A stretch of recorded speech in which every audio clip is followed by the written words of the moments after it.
we're talking not about, for me, my past, which informs obviously who I am, but it's more to do with Laura and I talking about that resistance and empowerment. And let me just tell you what I think. I think resistance comes in many different forms. And let me start with my own background. So, my name is Maggie Semple, actually Margaret Semple. It's a good Scottish name. My grandfather was a white Scotsman who travelled from Scotland to a place called British Guyana, and even though I sit on the board of the Jamaican National Bank, I'm not Jamaican. Exactly. I knew someone would have a point, and I knew it'd have to be you. I think I've probably gone up in her estimation rather than down. But so my parentage, my heritage is from Guyana. And I say that deliberately, Guyana, because some people think I say Ghana. So I'm helpful to anyone who thinks that Guyana, British Guyana, a former colony of course, and Ghana, they're spelt differently, but they are different places. In Guyana, of which, another please gasp, I've yet to visit.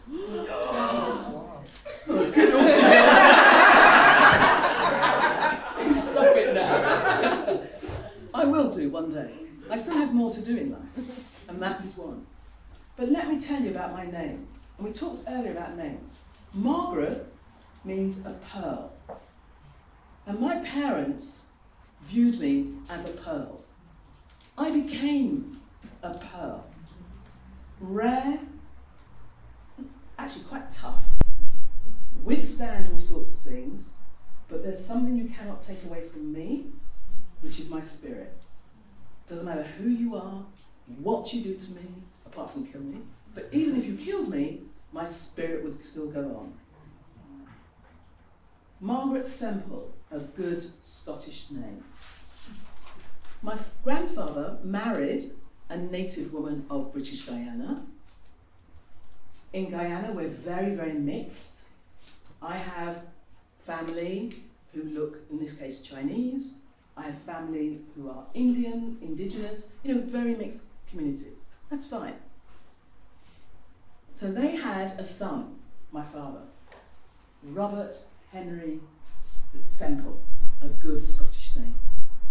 My grandfather was an engineer. He helped the Brits put the railways in Guyana. My father was Guyanese, educated in the Guyanese system, which is British, and also went to the US and did his degree. So my father married my mother in Guyana, and she was indigenous Indian. This is the result of what that looks like. You're not going to take that away from me either. But I'll tell you something else. I have emblems and symbols to remind me of who I am. So when, I didn't go to blues dances, I knew what they were. I maybe went once or twice, but it wasn't the thing that a little girl like me and the aspirations my father had for me to do. Well, I know what they're about. I wear bangles. There are 5 of them. They're Guyanese gold. 3 are over 100 years old. They have been passed from generation of women, female mothers, to mothers, to mothers. I wear mine, and when you knew me, you knew I had these on all that time ago. I still wear them, and when I move my hands, I hear my mother's quiet voice. You will not take that away from me either. You can't. You don't have it. So that's me in terms of who I am. Last thing about me, and then I will come over to you, Laura, is this. When I was growing up, I was born in London with my sister. When I was growing up, I was described in those days as a child who lived under, well, I describe myself actually, under hyphen. And what I meant by that, now I'm older, was that when I went to my school, there was my sister and I, and there was one black boy, called Patrick White, which, you know, just as you're growing up, it's just it was ridiculed because of it, and it was quite dark. But there were 3 of us in school, primary school. And I remember the school system, of which I then entered and became a teacher at Spectre and so on, but the school system actually viewed me as being under-hyphen. I was multi-hyphen cultural. I was dis-hyphen advantaged. I was almost as if I didn't have a house to live in, which we did. I've always lived in, it's now called Cruchond, but in those days it was Crouch End in London. Those who know, it's Cruchond. But we had a garden. My dad had a Zephyr car with a dog with a head nodding in the background. What is all this? Why am I being disadvantaged? Because of what? The colour of my skin. And for me, my resistance goes like this. You will never take all these things I've just described away from me. I'm not going to change the colour of my skin. Of course not. I don't wish to. But I have a value. I have many values. In my businesses, and one we'll come on to in the private of my colleague Jane, who's in the audience, all of my businesses, whoever comes to work in them, whether it be a fashion one or the consultancy firms, whoever comes to work in them, no matter who you are, one of the questions I'm going to ask you is, what are your values? And how do I know what they are? If I don't like what you say, and I don't trust you, you're not going to work with me. Why am I working hard to pay you as a business person when I don't trust your values? So for me, justice is high on my agenda. I was a sort of child, you know, I did get told off, I never got expelled, because my father actually became the chairman of school governors in my school. But I was the sort of child that would say in school, why can't we go, I remember this, why can't we go swimming today? And everyone goes, no, you can't go swimming today as a group. I go, we're going to go. So Monday morning, everyone meet me, we're going to go to the swimming baths, Hornsey Road it was actually, and we're going to just go swimming. We got back to school, that was the wrong thing to do, and we were put in the black book. And I was told this black book would follow me through the whole of my life. That I had a misdemeanour, which is only quite small, I thought, but I was going to pay for it all my life. And my father just said, that is just rubbish. You 2 girls, my last point, you 2 girls, I'm going to teach you everything I know about what it is to be black in a hostile environment. And in an environment that doesn't want you really to be here. He did as much as he could to take out the negative experiences that I was going to possibly meet. Consequently, for me, my resistance comes, I do things like sit on boards. You want to change Britain PLC? You sit on a board, if you can get there, and you make the change there. That's what I do, and I don't apologise for it, I'm going to carry on doing it. Criminal justice system, I'm going to sit at the CCCRC, which looks at miscarriages of justice. Why is it that it looks the profile that it does? I'm going to make sure that I'm in that organisation to change the behaviour. That is a bit of me. We'll talk about books in a second, but I tell you, I don't mess about. I know you think I'm all smiley and nice. I'm actually all smiley and nice, but I'm incredibly serious about all this, and I don't joke. And that's why people just run out of rooms actually when I walk in board meetings. I don't think they want me there, but I'm there. But Laura, what about you? Because you and I met on Zoom. We're on Zoom, yeah. And you're still here. I'm still here. I haven't run away yet. Yeah. What about you? So basically, my story is I'm one of 6, and I'm in the middle, so proper middle child syndrome. And my parents are from St Lucia. Where's Kenny? St Lucians? So, like a lot of St Lucians, they were either went to Paddington or Hackney, but they call it Maida Vale now. The estate agents call it Maida Vale, but we knew it as Paddington. And my parents were very hard working, similar to your family background. Lots of mixtures in there. My grand's mixed race, and which I'm trying to write this book at the moment. And because they all clubbed together, everybody helped each other out. My parents ended up with this, I think, 6 or 7 bedroom house in Maida Vale. And then one day, my grandmother used to look after all of us. Hearing some of the stories today from yourself, she was a seamstress, she had Singer sewing machine, and they had this beautiful house in Maidavale. My mum said she was able to go out to work, my grandmother looked after all of us. Knock on the door, it was the bailiffs, because my dad wasn't paying the mortgage.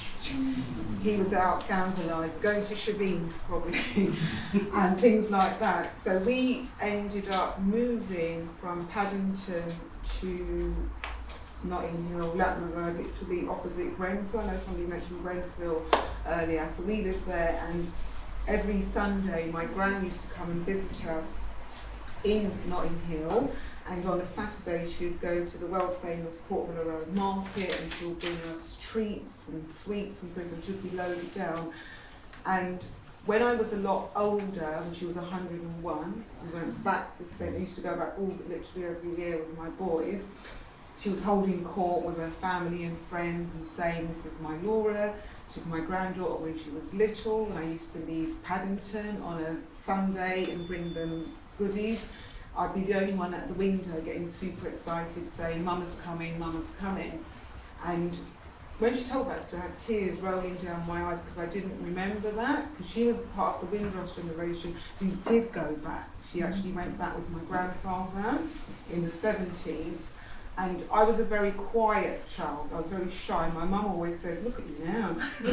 So, and then when I went to secondary school, that's when I came out of my shell. So we talk about the resilience and the empowerment. And I became this really naughty child. And so any teachers in here, you wouldn't have wanted to teach me in a secondary school pupil, trust me.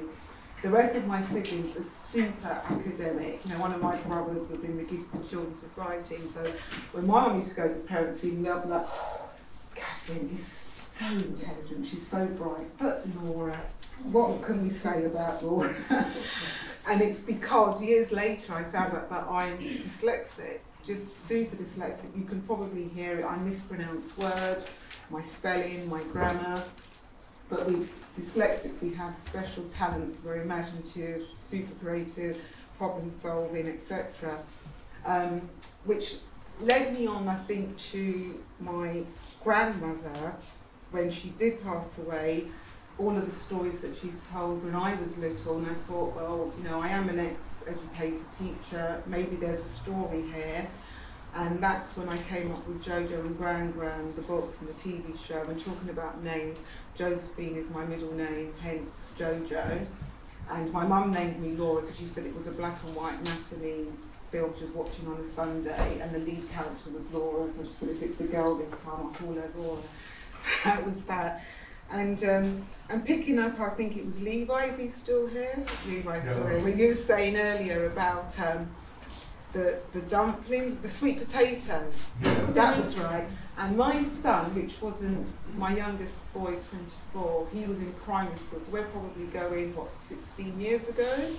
He had to do a project, and he wrote about St. Lucia passionately, you know, about his grandmother, his great-grandmother, this and that in the story, and about the volcanoes we have in St. Lucia. And about a few weeks after, I was looking through his homework book, and his teacher wrote, "There are no volcanoes in St. Lucia." Did you hear that, Kenny? There are no volcanoes. But anyway, as we would say in St. Lucia, who tell her to say that, to write that. So I went in and I had a gentle word with her. Because actually she could have Googled it. She could have asked me, because I was going in there every week in the opposite class doing a reading group. Some of the children were behind with their reading. So it's all of these things that, you know, that was when you were at school, but our children are still have that now. So what was her response when you showed there was? Well, she just said, "Oh, I'm just so sorry. I didn't realise that." And I'm just thinking. And imagine if I wasn't the parent who looked for their child's book, the impact that would have. So when I'm doing a keynote, when I'm talking to teachers and I share that story, I have the slide, I have the volcano, and the strap line is "Believe children." They're telling you something. You've got to lean in and listen, right? Sorry. No, brilliant. No, so when I kind of did some research on you, and I thought, who is this one I'm meeting and so on, and what she got to say, and how interesting. Who is she? Brilliant. And of course, I then realise you're an author of many books, but the first thing I kind of want to point out on your website that I picked up was you say, I travel around the world sharing my story of how I left school with virtually no qualifications, being dyslexic, which you've told us about, having had 10 units of blood after an operation that went wrong, I'm very curious about that, raising an autistic adult to become the creator of the characters of the first animation that features a black British family. Can you just unpack that? That's your first paragraph of a website. I don't know, and actually it's 10 years to the day that I near enough died that I had the 10 units of blood. I suppose it's the resilience, isn't it? It was the thing to say that I did leave school with hardly any qualifications, and I had this sister, because there's 18 months difference between us all, my sister Catherine, who's a year older than me, who's just super academic, was in the top set. You know, I went to a Catholic school, girls' school, what do you call it? I can't remember, convent school, that's the one. And I just knew that I had something, and I think my mum always believed me, God bless her. I don't want to get emotional, but she always, when they always used to call her in, when I was always in trouble, being suspended, everything, Mum always used to come in and fight my case, and to say, well, that's my daughter, if I don't speak up for her, nobody will. So I think that's come from my mum, as you know, when we talk about strong women, my mum, my grandmother, things my mum went through, you know, losing her house, and then, you know, eventually getting rid of my dad and raising the 6 of us.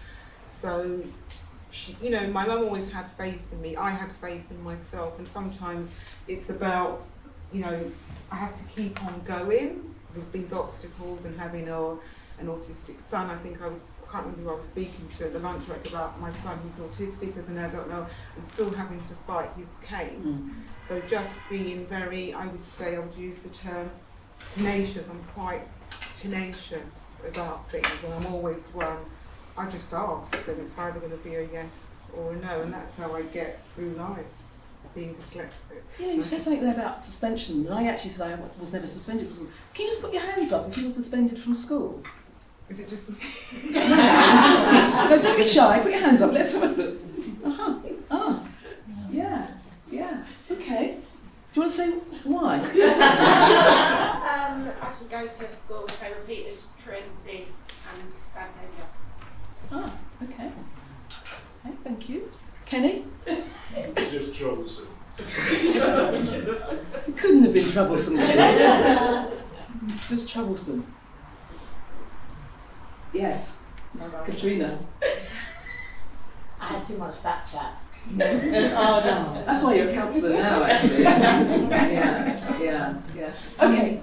Yeah. So I guess, I mean, just the moral of that story is that we know that numbers of children, particularly black children, get suspended, don't they? And when I taught, my last school was a 2,000 pupil school on Edgware Road, being one of a few black teachers, just noting that and trying to get the culture to change about why someone's behaving the way they are behaving, and why the answer is not to suspend them, was just a feat in itself.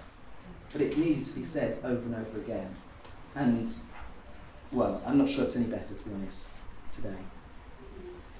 The second paragraph you say in your website is, I've been working with babies and the under 7s for 3 decades, and I never get tired of watching them grow, see them develop into independent children and young people. I strongly believe that a good educational start, offering love and support, is the best foundation for a life of growth and learning. Now, we've heard a lot about love over the last 2 days. And I think for most of us, the vocabulary of love is being, I won't say iterated, is being said over and over again. We're becoming more comfortable about talking about love and self-care.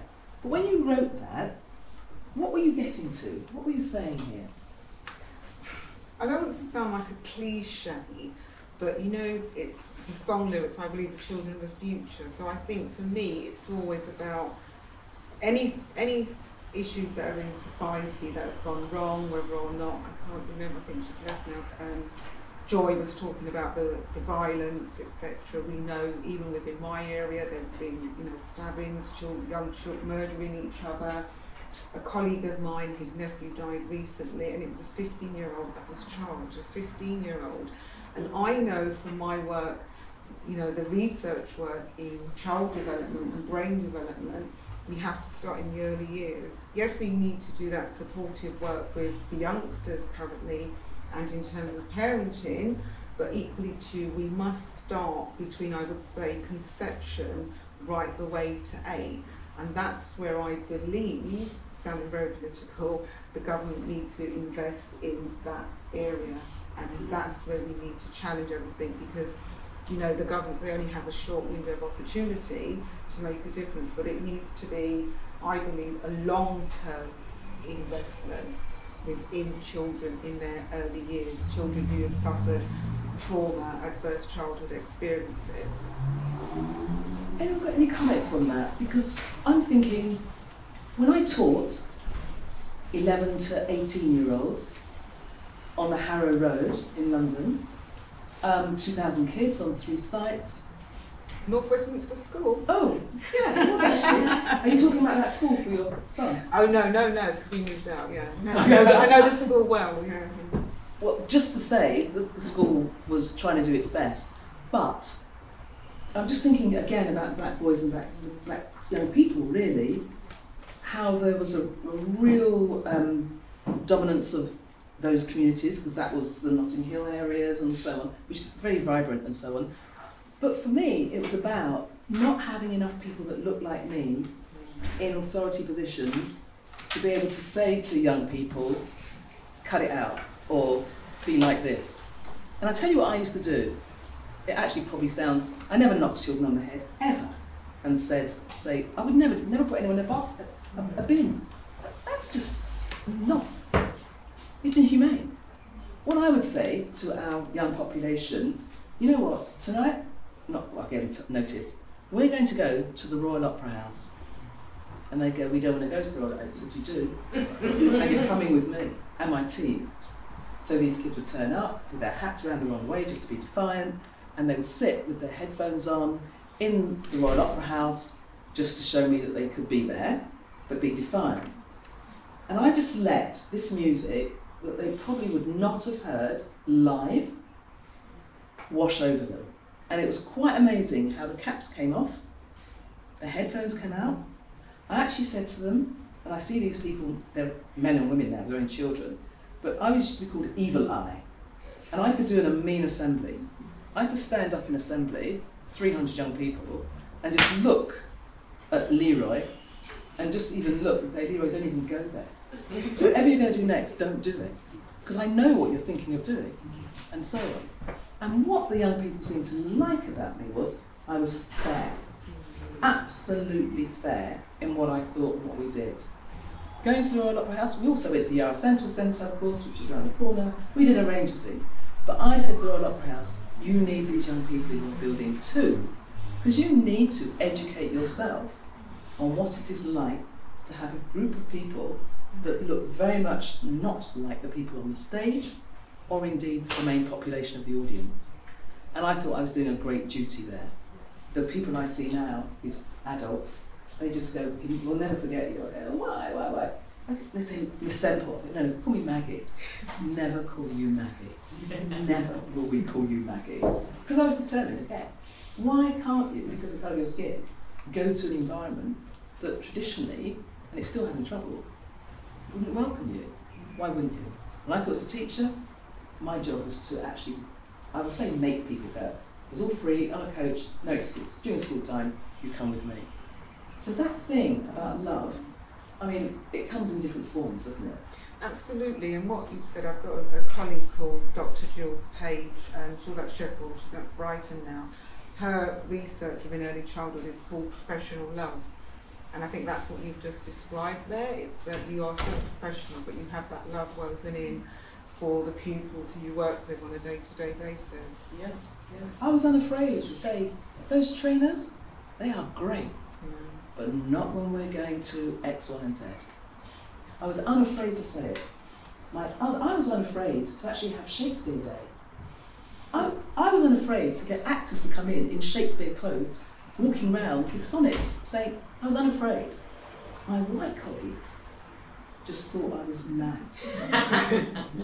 Absolutely mad, and did try and sabotage a couple of things.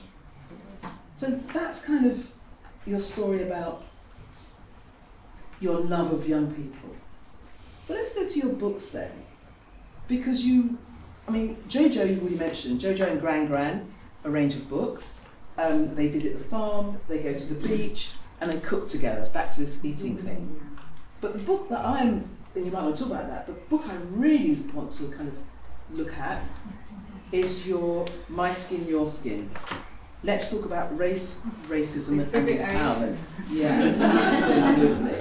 So do you want to talk about Jojo and Gran Gran at all? Yeah, he's the slide. Yeah, so basically, as I said, the books, that's based on my relationship with my grandmother. And again, me asking, because I was doing some consultancy work with brands and television production companies, why that came about. But it was quite a long story. It was known quite a few times before the BBC said, yes, we will have this particular series. It's been going now for 2 years, and it is the first Black British animation.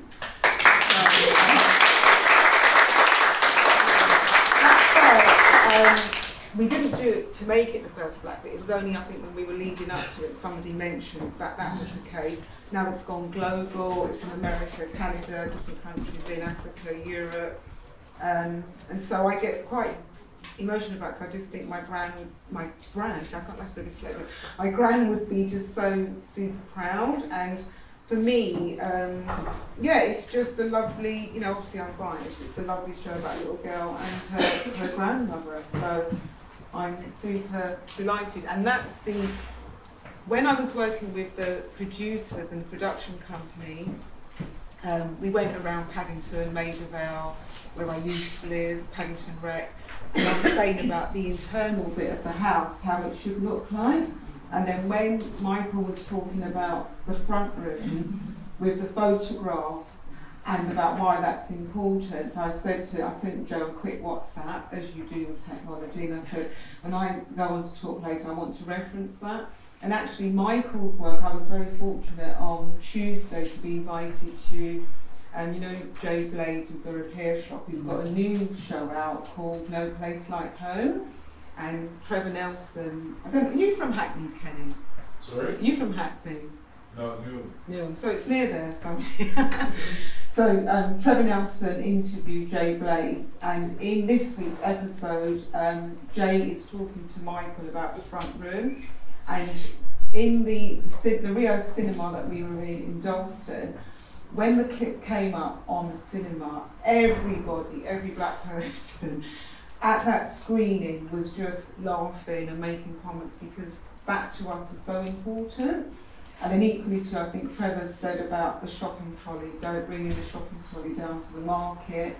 And as the last panel was referencing, for me, a note that I made was about the funerals, about, I feel that we're losing a lot of that now, because I've been to funerals with my mum, and she's the only one there singing with her hymn book at the graveside, and all these particular bits of cultures, things that we identify with as Black Caribbeans, we're actually losing, I would say. And I think it is important that we have conversations with the elders about their experiences in the UK, their experiences in their own home countries when they were a lot younger. So hence Jojo and Grandpa. Thank you, brilliant. So let's go on to this book about race, and you know, focus on My Skin, Your Skin, published by Penguin Ladybird in print.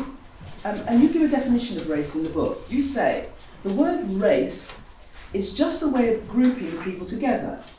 It doesn't mean that everybody in that group is the same, even if their skin is a similar colour, or their lips or their eyes have similar shapes. You should be proud of your skin colour, your lips, your hair, and every part of you. You are amazing. And when I read your book, you know, a little bit of a tear in my eye. It was so sweet for little 3 to 7 year olds, just to kind of be read that to, or to read it themselves. And I love the energy of the book, which kind of has little children pointing, no, stop being racist. And you know, this is what racism looks like. And I'm thinking, yeah, good on you, little child, you know? And the more that do that. So What are you going to say about this book? How it came about. Yeah. How it came about. So basically, with Ladybird, as well, I said, because of the work that I do with brands and different kind of consultants, I did some work with Ladybird, I think about 5 years ago, on, I think it was like a leaflet for parents how to support your child with reading, which is quite ironic because I'm dyslexic, but I love reading. And then one of the editors, Lou, came back and said, no, we really want you to write some books. Can you start thinking of ideas? And then, as we know, what happened 2 years ago with George Floyd. And then I wrote a guide for Mattel, how to raise an anti-racist child. And I always giggle at that because I never had a Barbie doll, and here I am working with them. And then Lou came back and said, I've seen that. Can we do a book that explores, for children, that explores race and racism? And I said, oh yeah, we've probably got something in there, but I said I want to include empowerment, so not just on the heaviness of race and racism, because for me it's all about giving children a voice so they can say racism is wrong, and children are able to say, I'm black, this is who I am, you know, my family are from South Asia, Bengali, etc. And so I just it was actually the August bank holiday. My mum was with me, we went down to Brighton. My mum normally goes to bed quite early with her Bible. And so I thought, you know, I'm going to start writing this book, and it just flew out. It just came out, and I think within 2 hours I had done the skeleton of it, and every single page means something in there to me personally and professionally. I think there's a page in here when I talk about, again, with the empowerment, you can be anything that you want to be. I have to find it. Bear with. On this page here, and the reason why I wanted to keep the ballet dancer in there, when I was a teacher's after school club, we either had a ballet group come in, or we went to see the ballet uptown, I can't remember, but the next stage you do that recalling, being a good teacher, what did we do with the ballet? And then I said, I could be a ballet teacher, and one of the children said, you can't be a ballet teacher because you're black. Yeah? So for me, it was really important that we have these levels of empowerment for our children, that they can be anything that they want to be, irrespective of their colour. And some of the work, I work with brands as well, and if I'm doing Zooms for their parents. Last year, when it was Black History Month, when this book came out, one parent said to me, who was Southeast Asian, when his child went to school, within that first term, child kept on coming home saying, I want to be white. So these are the other challenges. We need to have children to feel proud about their heritage and their culture. So this book is important for white children and equally for black children as well. And thank you for that, because Jane and I wrote a book which was published last October, Black History Month, for adults, almost the same thing. It wasn't with lovely pictures, it's called My Little Black Book, and it's a Blactionary. It's a glossary of terms to do with race. And in it we have racism, we have words that we have found in our corporate work that people, the more they know about inclusion, about race, about difference, as an adult, as a professional, the more people know, we found, the less people would say anything, because they became frightened of saying the wrong thing. They'd rather not say anything than the wrong thing. And when you don't say anything, whatever the thing is, like a microaggression, whoever that microaggression is being addressed to, and you see it or you don't say anything about it, you collude with it. So this book is to help senior executives in businesses not collude with someone, let's be generous to them, that's slightly ignorant in this area.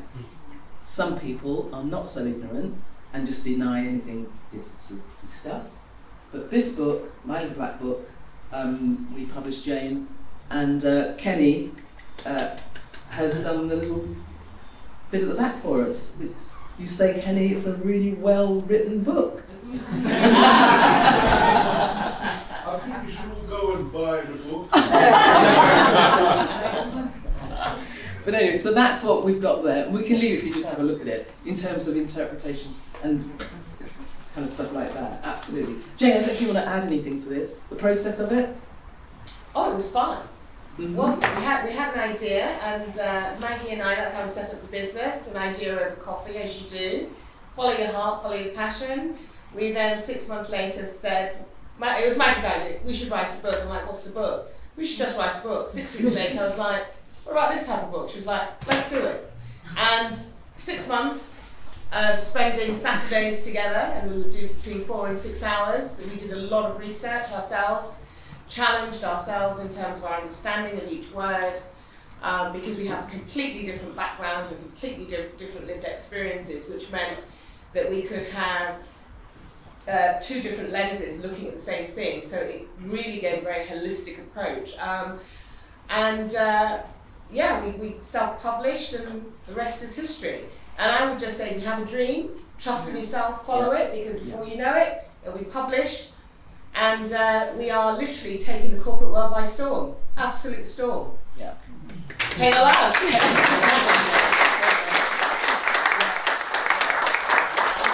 of course, when a major publisher came to us, because we've sold thousands in the corporate sector, when they came to us to say, actually we quite like what you've done, can you sign a deal with us, which we've now done, and it's Random House, so you know, it's a big company, Penguin, that's what we'll do.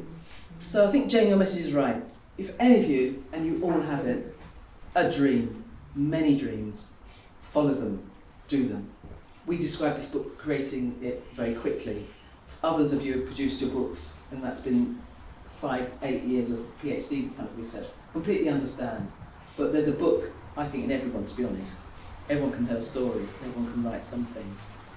So there's one other thing I just want to just talk about, before, again, you might want to come into this, but you know, in The Guardian, a few weeks ago, you and I talked about this, Bernard Everest wrote an article, author, about women, black women, in cultural activities, in the cultural history. And she made a number of comments, including something like, now is the time for women of 50 and over to really make their mark. This is our time. If you're not that age, poor you, because there's something to be said about it. But seriously, if you haven't seen the article, it's worth reading.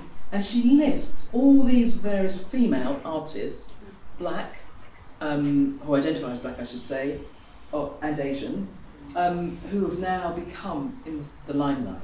But it's taken them a whole lifetime to get there. And for me, for Justice Point, that is just not right, and it's absolutely wrong. You and I talked about this. What's your reflection on what Bundine said?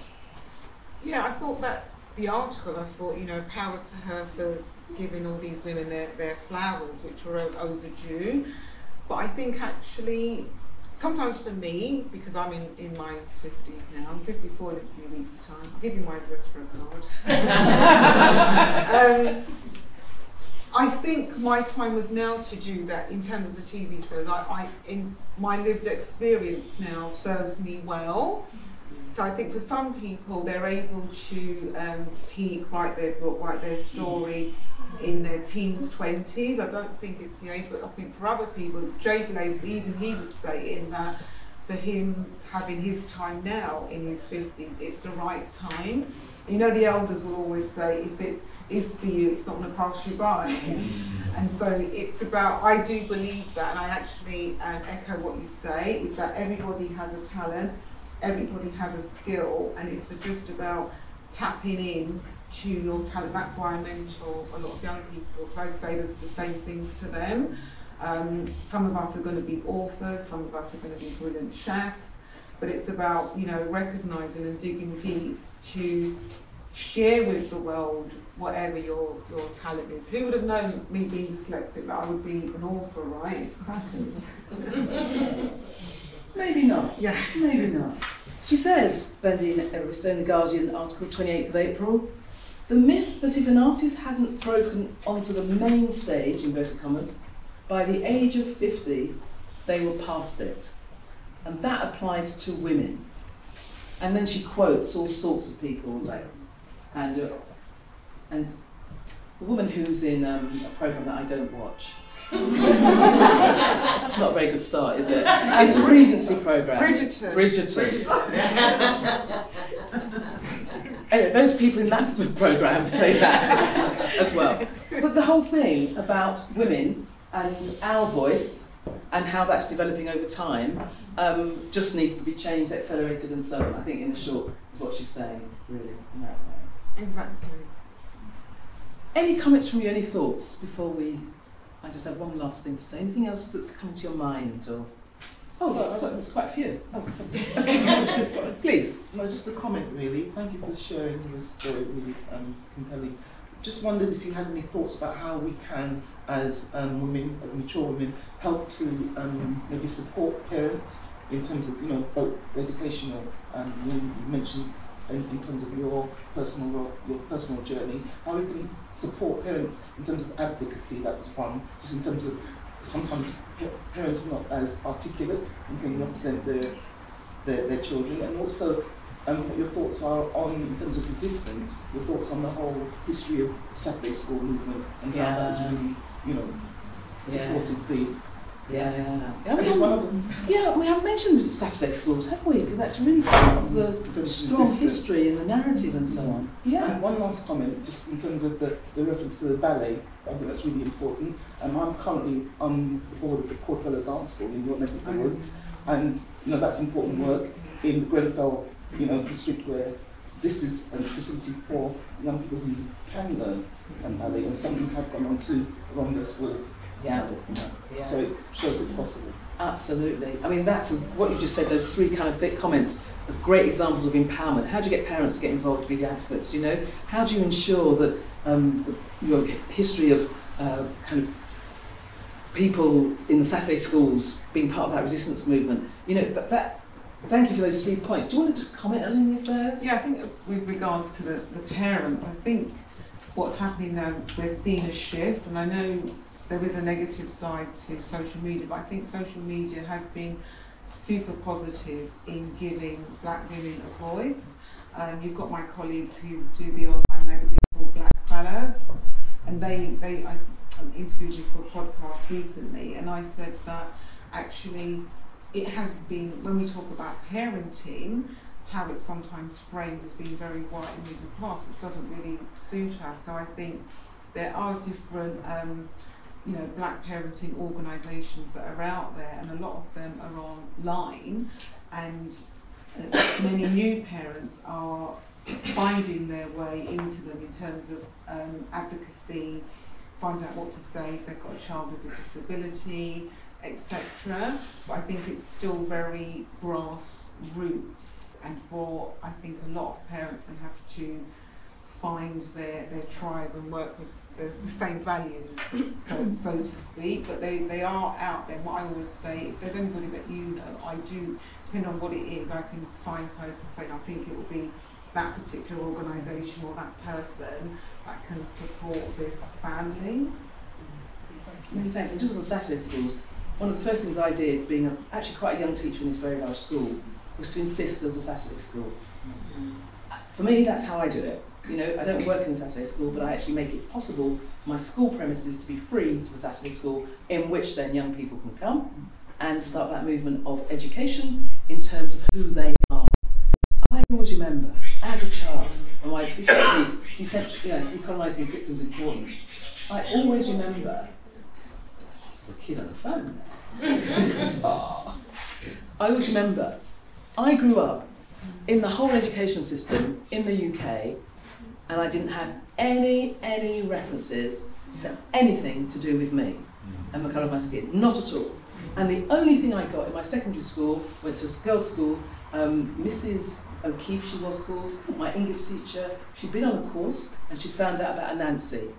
And she came back and she stood up in the class and she started doing, you would have encouraged her to dance, I was just then embarrassed. Started dancing a Nancy dance while she recited this poem, and it was trying to be in just use the accent of Anansi. And I just thought, Anansi is a spider person, by the way, because some don't know. If you don't, perhaps have a look. But, you know, just, that's not the way to do it.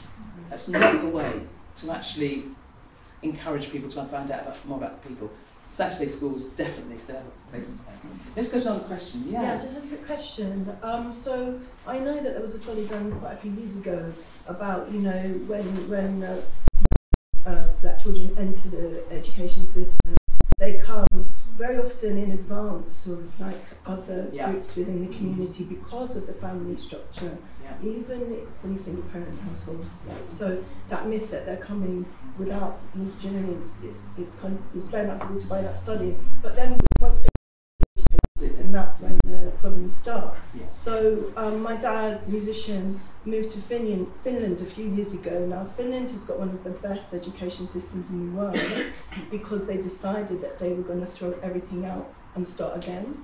And what they were going to focus on was the children up until 16, building social skills, building a sense of understanding of community, building just life to life, person to person, interpersonal skills, and they've now come out in advance of all the other countries. So they introduced exams at 16, and they found that actually it's when the children that have reached 16 that they're ready to actually engage with that whole system, and they come out on top. So I'm just thinking about the love culture and saying that actually when there is a real understanding that, you know, it's in community that children thrive. It's not about sort of meeting targets or ticking boxes or whatever. That's when the children at the other end of the other end of the sort of, you know, system or you know, coming out as teenagers can actually do well. So maybe there's an even broader challenge here, which is to revise how we're approaching education right from the get-go. It takes a brave government, does it not, to actually kind of just start again. We don't do that in the UK, or I'll just say England. We don't start again. We just add, and then we cut, and then we add, and so on. So thank you for that comment. There's some other comments behind. Yes, would you like to? Please. I have a question about publishing more generally. Because as we know, whoever holds the pen holds the power. And you both mentioned about like the books that you publish. And I wanted to ask, especially the children's book and like it being some of the first black books for children that are teaching them about all of these different things. Like even when I think about it, when I grew up, we didn't like I didn't have any of those books where they're telling you can see people that look like you that are also human beings who are kids talking about, you know, what it means to be a human being without your race being something that's negative. So I just wanted to ask, like, what kind of, did you experience any pushback in publishing your books at the time that you were trying to release them, and what was that experience like? Yeah, I think there is still a lot of pushback, to be fair, but I think it depends on the editor. 2 years ago, they couldn't get enough of black people writing books about But that's tended to have slowed down a little bit, and they have, you know, incentives. What I say sometimes to people as a comment is, I did a clinic for emerging writers with a colleague called, oh God, can't remember, it's the end of the day. Anyway, he's got some fantastic books, and one of the things I would say is if you've got a book, you've got an idea whether it's for a book or a TV show, keep on going at it, keep on knocking on doors, because there'll be somebody somewhere that think, oh, that is the book that we need. And yes, that we do know there is, you know, racism within the publishing world, because obviously when you look at the people who work within that industry, not sort of like having full understanding about what you're writing about, if it links to culture. But there will be a publisher or an editor one day will look at an idea and think, yes, this is what we currently need. And there is in Birmingham, you're from Birmingham, aren't you? On June the 4th, because I'm speaking at, it's the Black British Book Festival, and there's many other speakers speaking there. A lot of the publishing houses, Penguin, Random House, I always get, sometimes it's Random House or Penguin House, some of Macmillan, they're all going to be there, there'll be editors there. Follow them on social media, the different agents, and there are sometimes freebies, like all-day workshops, how to get, you know, to publish a book, etc., etc. But there is sometimes, so, you know, I've submitted 20 times and it's always been a no. But I think if you believe in it in your heart, you just got to keep on going, keep on going. Follow that passion. We really need to draw this to a close, but there was one other person. It's me. Both of them. We do so. Desperate. Kind of desperate. Okay, so I'm going to do you first. Can I take your both questions at the same time? So can you take Yeah. yours first? Okay. Or your point, your I comment? was just going to quickly ask about your thoughts about changing policy in the criminal justice system in relation to the disproportionate number of young black males that are incarcerated and the amount of time that they have to wait for sentencing, because there's a huge number of young men currently who are in the prison system and they haven't been sentenced and they're having to wait like 3 or 4 the legal time that they should just to be sentenced, and then they're being sentenced, all sorts of things are kind of happening to them while they're kind of in this loop of being kind of invisible, and Okay. I just wondered if you had any thoughts about that. Hold it, yeah. I'm just thinking about the thoughts because it's not fair, but yeah. My question actually slightly aligns in that I was just kind of observing this space like where we've been for the last couple of days. We have 2 women in front of us. The attendance of this conference has been predominantly women, and there's almost is like sometimes a gendered division of labour when it comes to resistance with regards to race and racism. And so why do we think that is, and how do we kind of address that balance, and how does that kind of overlap and spill into education and black voice sometimes get kind of lost in the system and overlooked? Yeah. So can I just say, both of you, fantastic questions, thank you. Now, what I want to say by closing, but really to answer your point, and I don't think we're going to answer either of them very well, I can't answer them very well in the time we've got. Back to the criminal justice system. So you talked about policies, what can we do?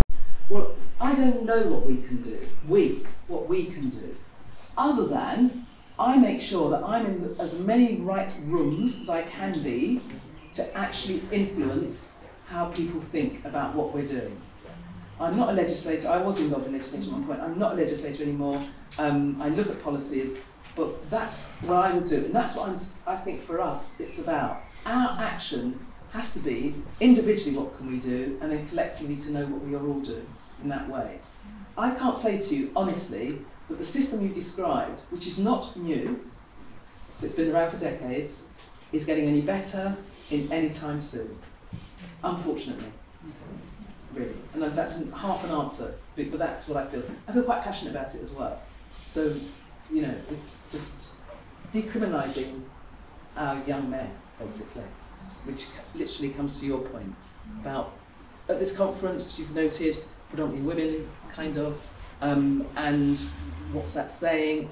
Are you saying that the women in this debate are the more active? Are they? Not necessarily, it's just that there is a slight skew, and I think sometimes you kind of see that, and I don't know, I guess I wonder why that is. Yeah. I'm not sure if there is a skew here, maybe. Yeah, but I think it kind of overlaps as well with like academic spaces more generally. It's not just, I don't want to say across the board, but yeah. Yeah. Any comments on that? No, generally in education, I think it's more female, especially I think in primary and early years. I think is it because coming back to that nurturing side of things, but how can we shift that? I think that's a thesis. It's another 2-day conference, right? Yeah. I think we're going to pause it there, because I'm not disputing what you're saying, but when I look at power structures in any institution, be they universities, higher education, schools and so on, it is not women who are there creating the spaces. That's not the case. And for me, that has to change. But what we are prepared to do, witness this conference, is to be here, speak, listen, support each other in the way that we can. I'm going to pause it there, and before we do so, I'd like you just to reflect on what we've just been talking about and so on, and I'm going to do it to you first. I'm going to say one positive thing about you, and then I'd like you to do the same for me. Just a prompter. So, because we don't do this enough. Yeah, we don't sort of like We give don't- each other the flowers. Absolutely. do We we? don't say, you're great. We don't say it. So I'm going to do it publicly. So, first time I've met you, and I think you are just great. I really do. Thank you. I really do. I like the stories, I like what you're doing, I like your energy, about your love of young people, where it starts from. You've got a great history, and I love your shoes.